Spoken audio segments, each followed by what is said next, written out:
আলহামদুলিল্লাহ আজকেও বেশ কয়েকটা স্লট পেলাম, বেশ কয়েকটা বলতে অনেকগুলো স্লট পেয়েছি আজকে।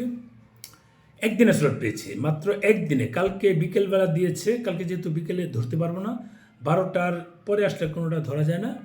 আজকে তুলে দিয়েছে একেবারে দুটো ফাইল, মানে এমার্জেন্সি বেসিস, যেটা সুপার এক্সপ্রেস বলা হয়, এটাকে আপনি একদিনে বলতে পারেন। কারণ যেদিন দিবেন সেদিন তো আর আমরা চালিয়ে ওদেরকে দিতে পারবো না, কারণ যাদেরকে আমরা দেই তারা মূলত আগের দিন সব কিছু গুছিয়ে দিতে বলে। মাত্র একদিনের স্লট পেয়েছি, যেটা বহু জায়গায় 35,000 করে নেয়, সেটা আমরা কিন্তু একেবারে কম টাকায় দিচ্ছি। কম টাকা হচ্ছে যাকে দিয়ে উঠাই উনি বললো যেহেতু আমার সুযোগ আছে তোলার, আমি তুলে দিচ্ছি, যাদের এমার্জেন্সি থাকে সেটা তুলে দিচ্ছি। আশা করি এমার্জেন্সি যদি কারো প্রয়োজন হয় আপনারা আসতে পারেন। এখন যদি কেউ বলে যে দালালি করছি, 100% দালালি করছি। দালাল কাকে বলে? আমি ভারতের দালাল। ভারত নিয়ে ব্যবসা করি, ভারতের দালালি করছি। চায়না নিয়ে ব্যবসা করি, চায়নার দালালি করছি। থাইল্যান্ড নিয়ে ব্যবসা করি, থাইল্যান্ডের দালালি করছি, কারণ থাইল্যান্ডের ভিসা করছি। মালয়েশিয়া নিয়ে ব্যবসা করি, মালয়েশিয়ার দালাল।